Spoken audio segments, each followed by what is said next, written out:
Ya, selamat datang di Aftersound Review. Kali ini gua mau bahas tipe driver, yaitu tipe driver planar magnetik dan juga elektrostatik. Sebenarnya pembahasan ini adalah lanjutan dari topik yang pernah gua bawakan sebelumnya, yaitu tentang balance armature dan dynamic driver. Kalau kalian belum nonton, sebaiknya nonton dulu deh, karena ini lanjutannya. Karena di sini gue nggak bakal bahas lagi itu balance armature, gue bakal bahas lebih ke planar dan elektrostatik aja. Jadi sangat disarankan kalau ini untuk kalian lihat yang sebelumnya dulu biar kita ngobrolnya nyambung. Dan topik ini buat gue harus dibawain sekarang karena ke depan gue ada beberapa IM yang sudah memakai teknologi planar maupun teknologi elektrostatik. Jadi biar lebih nyambung aja ngomong ke depannya gitu ya. Oke, kita langsung aja bahas per drivernya. Gue akan bahas apa aja sih? Gue akan bahas penggunaannya, kemudian kelebihan, dan juga kekurangannya. Seperti yang kalian tahu ya, kalau misalnya kita di dunia audio ini, tipe driver yang paling di mana-mana yaitu pasti tipe dynamic driver. Lo mau dari speaker angkot, lalu speaker Simbada gitu, speaker manapun kebanyakan itu dynamic driver. Jadi dari harga yang murah, kalau misalnya kita ngomong headphone, itu dari harga yang 100 ribuan sampai yang 30 juta itu pakai dynamic driver ada. Tapi kalau planar,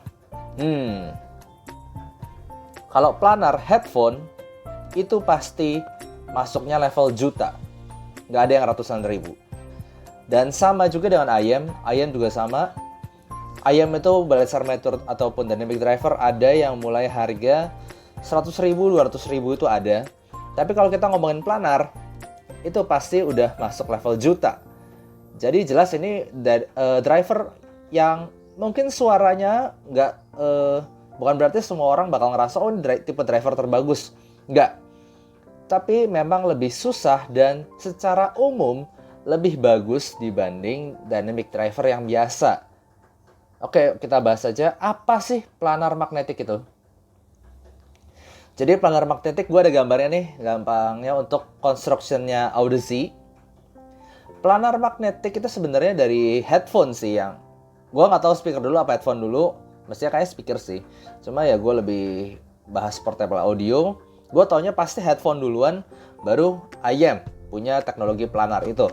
Nah sebenarnya teknologi planar itu secara driver dia bentuknya beda banget dibandingkan dengan dynamic. Kalau dynamic itu kan bentuknya rada kayak ngomongnya tuh kayak corong, lalu ada kayak pentolan di tengahnya gitu kan. Dia itu dynamic driver lo goyang-goyang gitu, kalian pernah lihat lah pasti di mana-mana. Nah kalau planar nggak begitu. Planar itu sesuai nama bahasa Inggrisnya. Planar itu bisa diartikan sebagai bidang datar. Nah, planar magnetik exactly seperti itu. Drivernya tuh bukannya corong begini, diaframnya tuh bukan yang goyang-goyang begini. Kalau dynamic kan dia pakai voice coil ke ininya, ke speakernya itu, ke diaframnya, dan itu akan menggerakkan. Nah, kalau planar magnetik itu diaframnya itu dia cuman seperti ngomongnya kertas tipis atau plastik tipis. Jadi benar-benar tipis sekali dan itu datar. Nggak bercorong, nggak bentuk gimana-gimana. Datar, benar-benar datar. Tapi dia ada seperti kayak bukan disepuh emas ya, seperti lapisan kecil sebagai konduktor gitu. Contohnya ini punya Audeze, seperti ular bentuknya, dan ini seperti punya Oppo planar magnetik. Bentuknya seperti buletan gitu, ya spiral. Dan tadi layer tipis itu akan biasanya itu dihimpit sama dua tempat lagi, itu ada magnetnya. Jadi ini diaphragmnya di tengah dan dihimpit kayak sandwich gitu oleh dua panel yang ada magnetiknya, dan itu dari situ akan menghasilkan magnetic field, dan magnetic field itu yang bisa bikin gerakin diaphragm di tengahnya itu. Jadi bentuknya sangat berbeda dibanding dengan si dynamic driver. Tapi itu umumnya kayak gitu yang tadi gue bilang sandwich ya. Tapi ada juga yang cuma satu doang untuk magnetnya, seperti punya Oppo planar magnetik 2 ini. Nah, gue mau bahas kelebihannya dulu nih. Kelebihannya karena yang bergerak itu semua bagiannya, semua diaphragmnya beda sama dynamic driver yang begini aja. Dia semua permukaannya bergerak dan itu juga dia lebih fleksibel. Jadi dia punya yang disebut dengan tipe distorsi paling rendah. Maksudnya, bukan paling rendah. Lebih rendah dibandingkan dengan dynamic driver. Kalau gue punya, contohnya aja, Oppo Planar Magnetic ini gue. Misal gue punya headphone lah, sebutlah kayak Posportra Pro, lalu ATH M50X. Lalu gue play lagu volume maksimal pakai X2 Extend atau volume maksimal pakai i5 XDSD, itu pasti udah mulai sember, mulai aneh suaranya, mulai distorsi. Kalau di sini gue pakai volume maksimal itu masih kuat, dia nggak ada suara yang berubah, tetap jernih, tetap clear, dan itu tetap paling bersih jadinya dibanding dynamic driver ya si Planar Magnetic ini. Kemudian gue juga nggak tahu kenapa, tapi dia punya kemampuan bass itu yang paling flat sampai 20 Hz sampai sub bass itu bisa tetap rata begini. Gue punya contoh beberapa, ini headphone ya, tapi contohnya ada Audeze LCD2 dan juga Oppo Planar Magnetic 2. Lihat gimana dia bassnya itu bisa flat sampai sub bass. Lalu kita bandingin sama dynamic driver yang terkenal. Contohnya Sennheiser HD650. Lihat gimana dia mulai roll off di bagian sub bassnya. Ini headphone open back rata-rata begitu. Dia bisa dia roll off di bagian sub bassnya. Walaupun gue ngomong ini nggak semua begini ya, tapi ini salah satu kelebihan yang gue rasa ada di Planar Magnetic. Kemudian dia juga punya transient speed lebih tinggi dibanding si dynamic driver kebanyakan. Jadi maksudnya transient speed itu adalah kecepatan dia untuk kalau misalnya ada attack gitu, misalnya ada biola ataupun ada gitar ataupun ada tipe-tipe instrumen lain. Kalau misalnya dengar ya biola gesek seret gitu, ting satu nada, untuk pindah ke nada-nada lainnya itu berasa lebih cepat dan lebih bersih. Jadi nggak ada nada-nada yang tersisa dari nada sebelumnya antara satu nada pindah ke nada lain.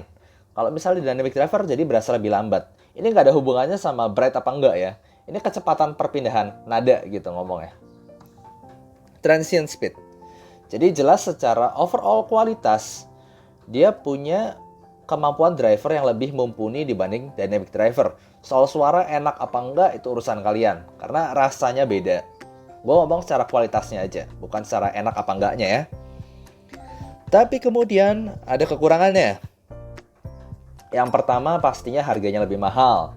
Karena kebanyakan lebih susah rasanya untuk manage bikin planar yang benar atau planar yang bagus dibanding dynamic driver. Maksudnya dynamic driver itu tadi yang gue bilang, maksudnya dari yang barang harga 100.000 sampai 30 juta, 50 juta itu ada juga terus yang pakai dynamic driver. Tapi kalau planar itu pasti udah level juta, nggak ada yang level 100.000, 200.000, nggak ada. Mungkin teknologinya lebih mahal, mungkin dynamicnya, mungkin driver memang lebih mahal, gue juga nggak tahu. Tapi rata-rata begitu. Kemudian lebih sulit di drive. Nah ini juga, walaupun Oppo Planar Magnetic ini rate-nya sekitar 32 ohm, sekilas biasa aja gitu. Maksudnya headphone lain kayak ATH M50 seingat gue juga 32 ohm. Itu kan kesannya di kertas seringan ya, buat kebanyakan orang bacanya 32 ohm aja.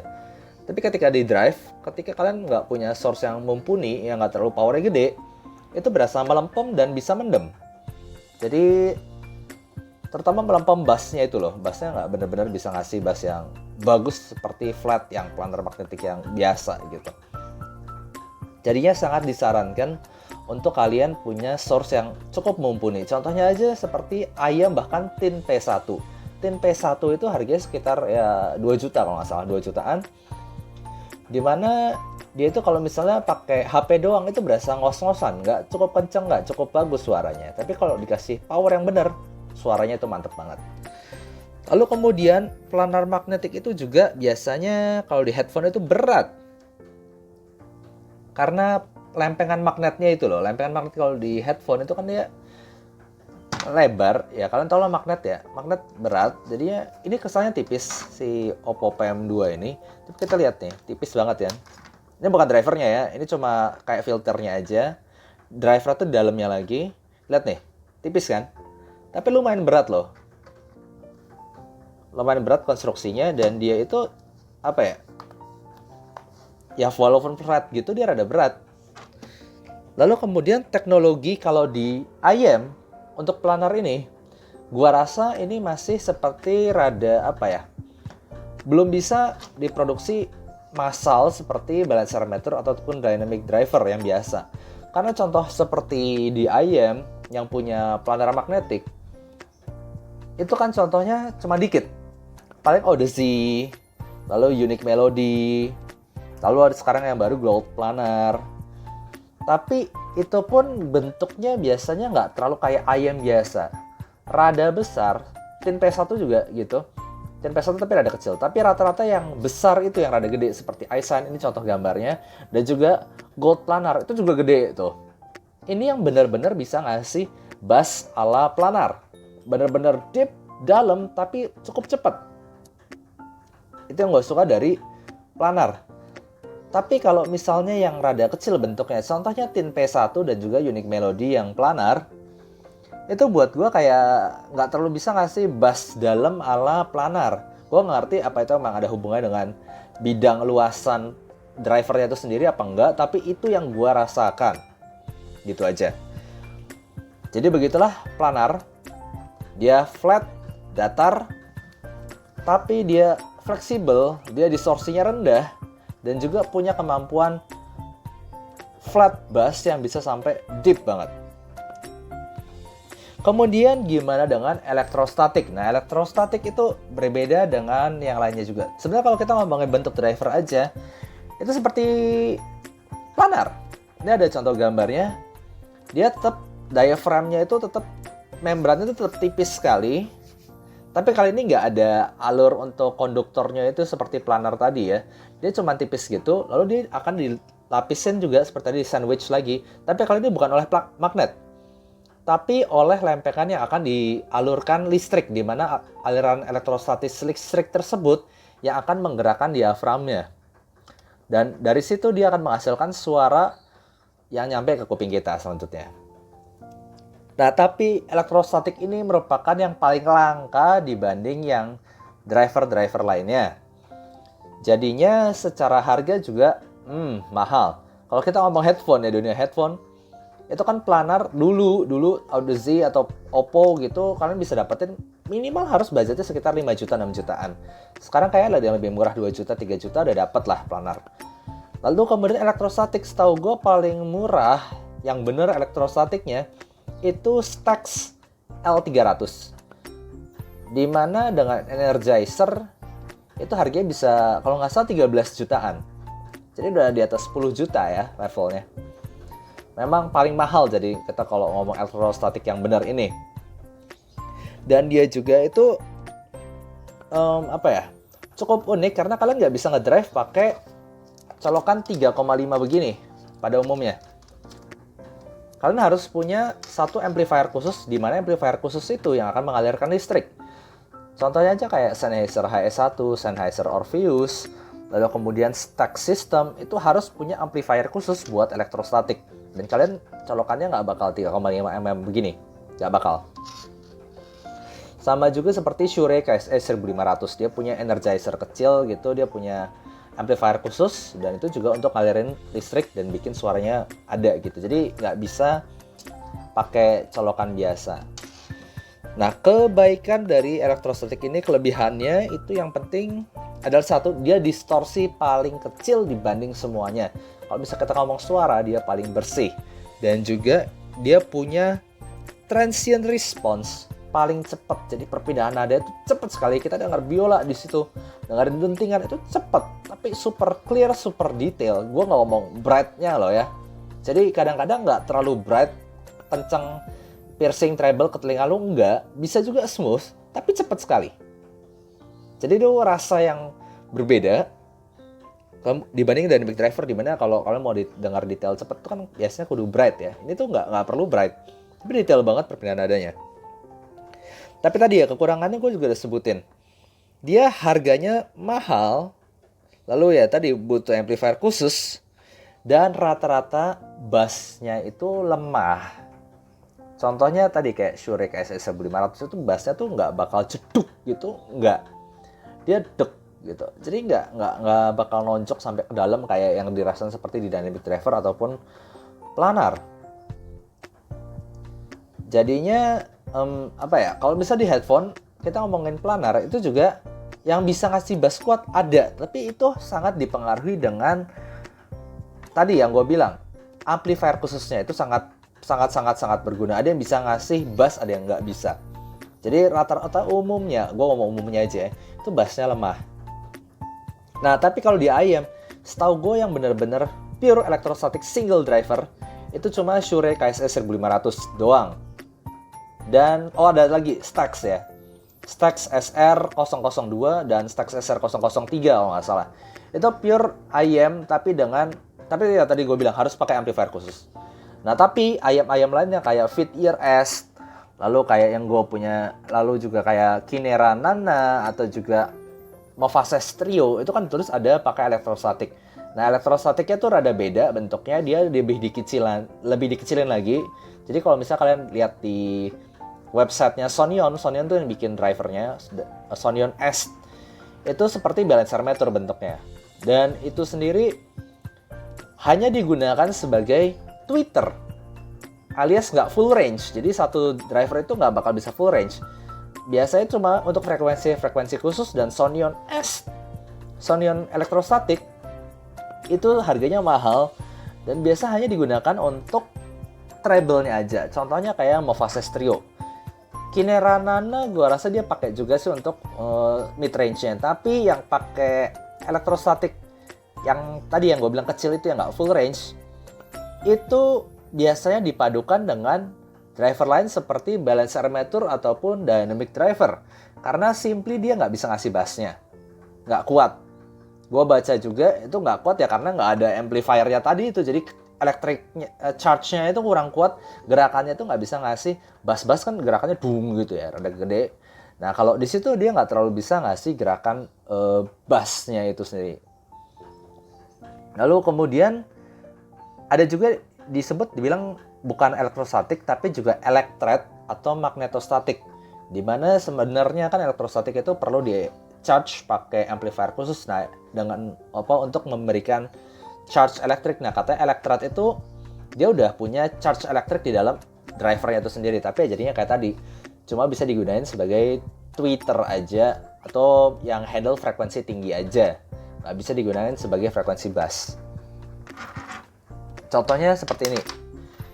Ini Senver MT300, dia pakai 3 driver, 1 dynamic driver untuk bass, 1 balancer meter untuk mid range, dan 1 elektrostatik. Nggak tahu ini elektrostatik beneran atau elektrostatik yang elektret gitulah ya, yang lebih cheaper versionnya, lebih murahnya lagi, lebih kayak KW-nya Estat.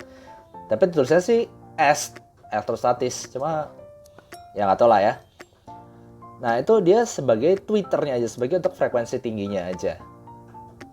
Jadi gitulah serba-serbi untuk driver, terutama planar dan juga elektrostatis. Semoga kalian enjoy ini, semoga kalian ngerti, karena kedepannya ada beberapa IEM yang gue bahas dengan teknologi-teknologi tersebut. Oh ya, sebisa mungkin gue back and forth ya, jadi kadang gue bahas yang elektrostatik, kadang gue bahas lagi IEM review yang dynamic lagi atau balancer meter lagi, jadi biar nggak pusing semua gitu. Oke, gitu aja. Kalau kalian suka video ini, jangan lupa kasih like dan subscribe. Thank you.